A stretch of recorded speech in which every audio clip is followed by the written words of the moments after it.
Chers amis, bienvenue au podcast Jésus chez nous de la Société Spirit Rénovation. Lors de cette rencontre, nous lirons le chapitre 121 du livre Chemin, Vérité et Vie de l'Esprit Emmanuel, psychographié par le médium Chico Xavier. Après la lecture, nous ferons un bref commentaire, suivi par une prière. Chapitre 121. Épines. On ne vendange pas non plus de raisins sur des ronces. Jésus. Évangile selon Luc chapitre 6 verset 44. Le chrétien est un combattant actif. En s'éveillant au monde du Seigneur, sa vision surprend l'ampleur et la complexité de l'œuvre. Des difficultés, des trébuchements, des complications, des herbes néfastes. Et l'Évangile, dans toute sa justesse conceptuelle, élucide que l'on ne peut vendanger dans les épines. Toutefois, Jésus aurait-il assumé la paternité d'une telle affirmation pour que nous nous croisions les bras dans une fausse béatitude? Si le sol est plein de ronces, le disciple a reçu d'innombrables outils du Maître des Maîtres.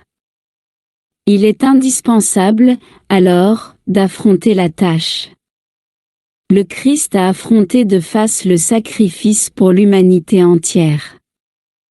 La présence de quelques épines serait-elle la cause de nos obstacles insurmontables? Non. Si aujourd'hui, la vendange est impossible, attaquons la terre endurcie. Labourons le sol aride. Fertilisons-le de notre sueur et de nos larmes.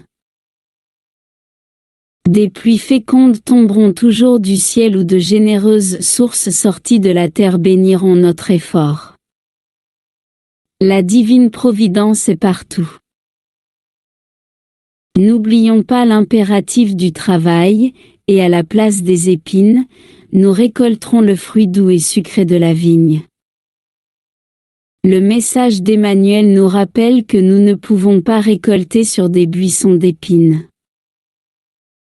Le sol du cœur peut être comparé au terrain commun que l'agriculteur, pour récolter de bons fruits, doit préparer de manière adéquate. L'homme de la terre défend le terrain où il entend produire au prix de sa propre sueur. C'est au prix d'efforts et de luttes qu'il se débarrasse des mauvaises herbes et qu'il enlève les cailloux et les souches du sol, afin que la terre puisse résister à la pression de la charrue et que la bonne graine trouve un berceau accueillant. De la culture de la terre à la récolte abondante, l'agriculteur lutte jour après jour jusqu'à ce que le précieux fruit enrichisse ses mains. De même, dans les plaines de l'âme, ne croyons pas au miracle de la récolte des bénédictions qui ne sont pas précédées d'une préparation intense dans le travail juste. S'il n'y a pas de fruits sans semailles adéquates, il n'y a pas non plus de progrès sans lutte et sans souffrance. Ces processus opèrent en nous les conditions adéquates pour la plantation de valeurs éternelles qui rachètent et élèvent. Il est impératif de corriger et de perfectionner les pensées et les idées, les sentiments et les aspirations dans le sanctuaire de notre foi, sans jamais négliger de cultiver notre propre amélioration, si nous voulons convertir notre propre vie, avec le Christ, en un grenier béni d'amour et de lumière. En clôturant notre rencontre, élevons nos pensées. Ami et Maître Jésus, reçois entre tes mains notre simple prière, qui vient de notre âme reconnaissante pour une nouvelle occasion de réfléchir et de méditer.